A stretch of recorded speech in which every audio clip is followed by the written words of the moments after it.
ശരവണഭവ. എല്ലാവർക്കും കാർത്തികേയം യൂട്യൂബ് ചാനലിലേക്ക് സ്വാഗതം. ഇന്നത്തെ വീഡിയോയിൽ നമ്മുടെ കുടുംബത്തിൻ്റെ ഐശ്വര്യങ്ങൾക്ക് വേണ്ടിയിട്ടും ഒപ്പം തന്നെ നമ്മുടെ മക്കളുടെ സമാധാനത്തിനും സന്തോഷത്തിനും അവരുടെ ഉന്നതിക്ക് വേണ്ടിയിട്ടും നാളെ ചെയ്യേണ്ടുന്ന കാര്യമാണ്. എന്താണ് നാളത്തെ പ്രത്യേകത? നാളെ അഷ്ടമിയാണ്. വെറും അഷ്ടമിയല്ല, നാളത്തെ അഷ്ടമിയെ അഹോയി അഷ്ടമി എന്നാണ് പറയുന്നത്. ദീപാവലിക്ക് 8 ദിവസം മുൻപേ വരുന്ന ഈ അഷ്ടമി വളരെയധികം പ്രാധാന്യം നിറഞ്ഞതാണ്.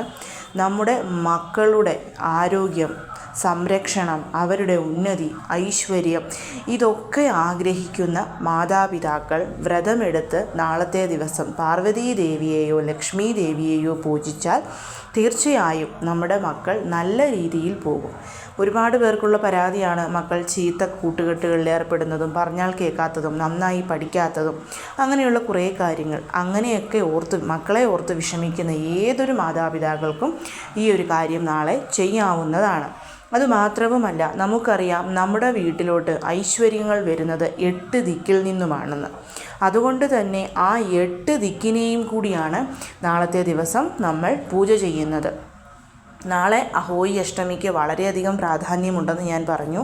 അതുമാത്രവുമല്ല, തിരുവാതിര നക്ഷത്രവും തിങ്കളാഴ്ചയും കൂടി ഒത്തുചേർന്നിരിക്കുന്ന ദിവസമാണ് നാളെ അഹോയി അഷ്ടമി വന്നിരിക്കുന്നത്. തിങ്കളാഴ്ച എന്ന് പറയുന്നത് ഭഗവാൻ മഹാദേവൻ്റെ ദിവസമാണ്. അഷ്ടമിയിൽ സാധാരണ നമ്മൾ പ്രാർത്ഥിക്കുന്നത് ഭഗവാൻ മഹാദേവനെയാണ്.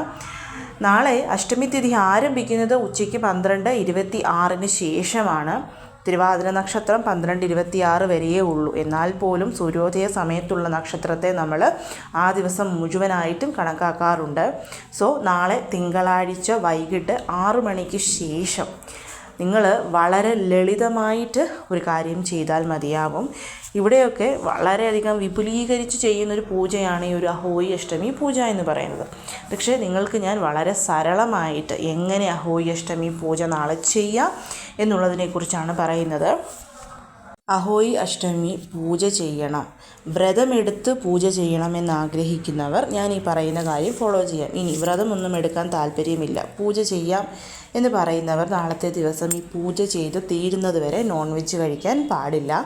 നിങ്ങൾ ചെയ്യേണ്ടത് സൂര്യോദയത്തിന് മുൻപ് നാളെ എഴുന്നേൽക്കണം, കുളിച്ച് ശുദ്ധമായി നിങ്ങൾ വ്രതം ആരംഭിക്കുക. വ്രതം ആരംഭിക്കുക എന്ന് പറഞ്ഞാൽ ഞാൻ പറഞ്ഞല്ലോ, വ്രതമായിട്ടെടുക്കുന്നവർ നാളത്തെ ദിവസം പാല്, പഴങ്ങൾ മാത്രമേ കഴിക്കാവുള്ളൂ. വൈകിട്ട് ഞാൻ ഈ പറയുന്ന മന്ത്രം ചൊല്ലി പ്രാർത്ഥിച്ചതിന് ശേഷം നിങ്ങൾക്ക് അരിയാഹാരം കഴിക്കാവുന്നതാണ്.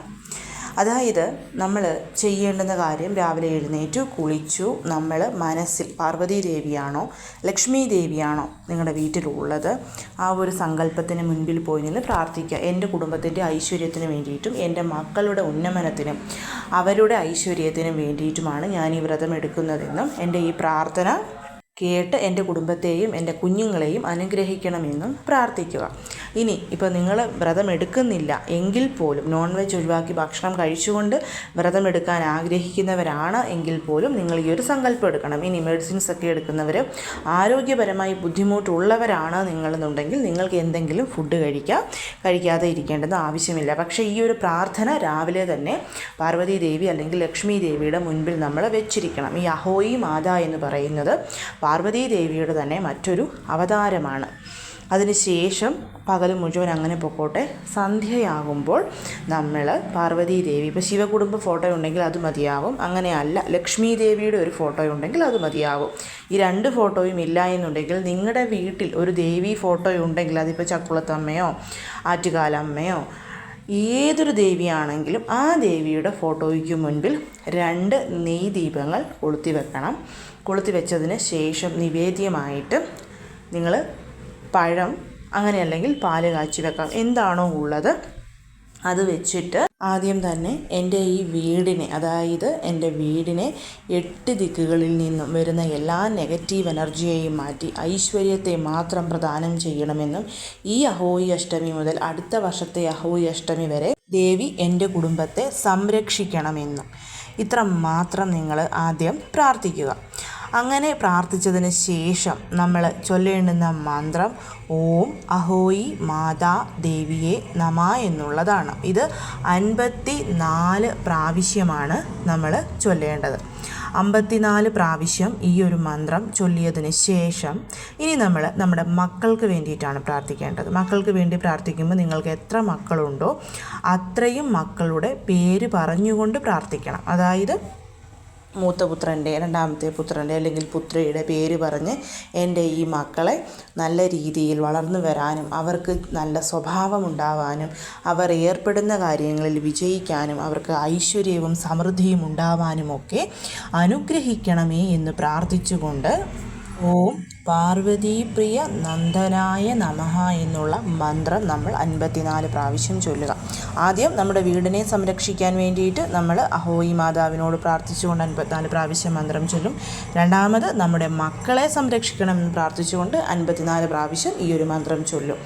ഇത് ഭഗവാൻ, അതായത് പാർവതീ ദേവിയുടെ മക്കളായ മുരുക ഭഗവാനെയും ഗണപതി ഭഗവാനെയും കൂടെ കൂട്ടിച്ചേർത്താണ് നമ്മൾ പ്രാർത്ഥിക്കുന്നത്. അപ്പം അവരെ എങ്ങനെയാണോ ദേവി സംരക്ഷിക്കുന്നത് അതേപോലെ നമ്മുടെ മക്കളെയും സംരക്ഷിക്കണമെന്നാണ് നമ്മൾ അമ്മയോട് അപേക്ഷിക്കുന്നത്. അങ്ങനെ പ്രാർത്ഥിക്കുക. പ്രാർത്ഥിച്ചതിന് ശേഷം ഓം അഹോയി മാതാ ദേവിയെ നമോ നമഃ എന്ന് 3 പ്രാവശ്യം കൂടി ചൊല്ലണം. അതായത് നമ്മൾ സമർപ്പിക്കുന്നു ദേവിക്ക്, അതാണ് അതിൻ്റെ അർത്ഥം. ഓം അഹോയി മാതാ ദേവിയെ നമോ നമഃ എന്ന് നമ്മൾ 3 പ്രാവശ്യം, അതായത് ആദ്യത്തെ മന്ത്രവും രണ്ടാമത്തെ മന്ത്രവും ചൊല്ലി നമ്മൾ അമ്മയുടെ പാദത്തിൽ സമർപ്പിക്കുന്നു എന്നുള്ളതാണ് അർത്ഥം.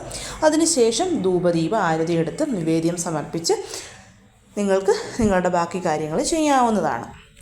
ഇനി ഈ ഒരു വ്രതത്തിന് ഒരു കഥയും കൂടിയുണ്ട്.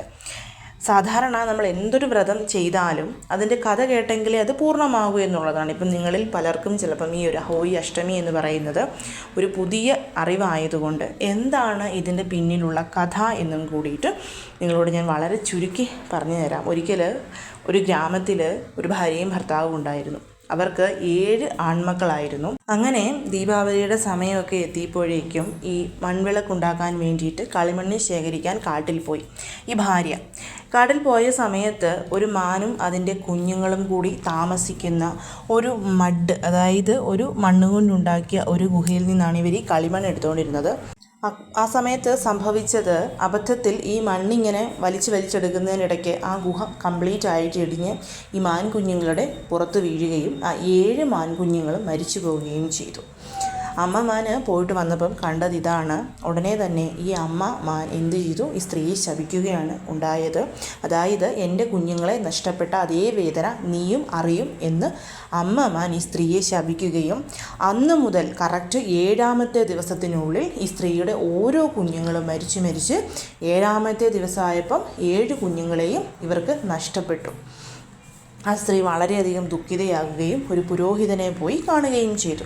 ആ പുരോഹിതൻ ഇതൊക്കെ നോക്കിയിട്ട് ഈ ഒരു മാനിൻ്റെ ശാപമാണെന്നും ഇത് മാറാൻ വേണ്ടിയിട്ട് ദുർഗാദേവിയുടെ അല്ലെങ്കിൽ പാർവതീദേവിയുടെ അവതാരമായ അഹോയി മാതാവിനെ നീ വ്രതമെടുത്ത് പൂജിക്കണം, അത് വരുന്ന ദീപാവലിക്ക് മുൻപ് അഷ്ടമിയിൽ വേണം ചെയ്യാനെന്നുള്ളതും പറഞ്ഞു. അങ്ങനെ ആ അഷ്ടമി എത്തിയപ്പോഴേക്കും ഇവർ വ്രതമെടുത്തു. നല്ല രീതിയിൽ വ്രതമെടുത്ത് ദേവിയെ പ്രാർത്ഥിച്ചു. ദേവി പ്രസാദിച്ചു. അങ്ങനെ നിനക്ക് വീണ്ടും കുഞ്ഞുങ്ങളുണ്ടാകുമെന്നും ദേവി ആ സ്ത്രീയെ അനുഗ്രഹിച്ചു. അന്ന് അഹോയി മാതാവായിട്ട് വന്ന ദേവി പാർവതി അരുൾ ചെയ്യുകയും ചെയ്തു, അഹോയി അഷ്ടമിയിൽ ആരൊക്കെയാണോ വ്രതമെടുത്ത് പ്രാർത്ഥിക്കുന്നത് അവരുടെ മക്കളെയും അവരുടെ കുടുംബത്തെയും ദേവി സംരക്ഷിച്ചു കൊള്ളുമെന്നുള്ളതും. ഇതാണ് ഈ ഒരു ഐതിഹ്യം എന്ന് പറയുന്നത്. ഇതിന് പല രീതിയിൽ പല വേർഷൻസ് ഉണ്ട്.